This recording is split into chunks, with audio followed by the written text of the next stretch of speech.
في استاد برج العرب وتقرير فيما بين شوطي المباراة. اتفضل يا محسن. شكرا للزميل العزيز طارق رضوان، شكرا لنجوم الاستوديو التحليلي كابتن خالد جد الله وكابتن احمد عبد الحليم. مشاهدينا الكرام، الشوط الاول بين الاهلي وتذكر الكيني مباراه في الملعب، ولكن هناك مباراه في المدرجات، مباراه بين جماهير الالتراس التي تعود بعد احداث المأساويه في بورسعيد، وهذه المأساة تعود هذه الجماهير ولكن باحداث اكثر سخونه.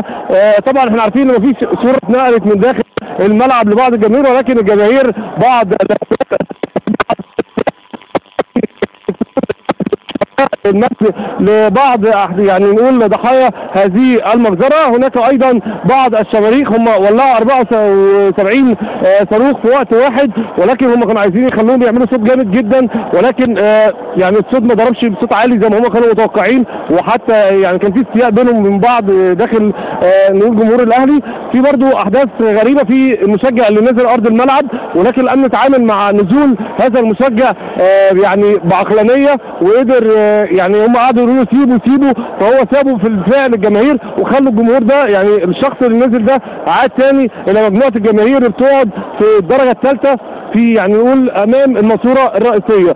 زي ما شايفين احتياطات امنيه، ولكن الامن يتعامل حتى الان نقول بحكمه وبحذر مع نقول الاعداد الكبيره داخل استاد الجيش بمدينه برج العرب محافظه الاسكندريه. شايفين اعداد غفيره من الامن ابتدت تتزايد مع سخونه المباراه وسخونه الجمهور. مش عايز اقول لحضرتك يعني كل مشاهدينا الكرام الاعداد تزايدت لرجال الامن بشكل كبير جدا، ولكن الامن يتعامل مع الموضوع بحكمه. الصاروخ اللي اترمى في الملعب واللعبات بتاعت وهو بره الملعب، احد رجال الامن خده وطلعه بره خالص. كان في اعتراضات من الجهاز الفني لفريق تذكر الكيني ان هم مش شايفين ارض الملعب ومش شايفين الكوره، وراحوا اعترضوا لمراقب المباراه وقالوا له ان احنا مش شايفين الكوره مش شايفين الملعب، من حقنا توقف لنا الماتش. هو قال لهم انا شايف، وخلى الماتش يستمر. هم اعترضوا، ولكن عند خروجهم ما حصلش اي اعتراض. اللعيبه لمت بعضها كده، لعيبه تذكر الكيني وخرجت على طول، وكان الاعتراض هو لمده 20 او 40 ثانيه. اللي احنا عارفينه واللي سامعينه هنا اللي لسه في احداث ثانيه اكثر سخونه من جمهور، ولكن الامن يتعامل بالموضوع ويعني حتى الان نقول بحكمه وحذر. نتمنى ان تعد يعني تمر المباراه على خير وسلام، نتمنى الفوز للاهلي والوصول الى الدور التالي، ولكن نتمنى ايضا ان تخرج المباراه الى بر السلام.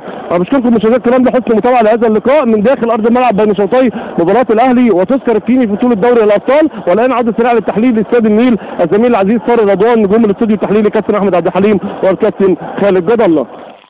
شكرا كابتن محسن محمود من استاد برج العرب، ونتمنى ان المباراه تنتهي على ما يرام، لان انا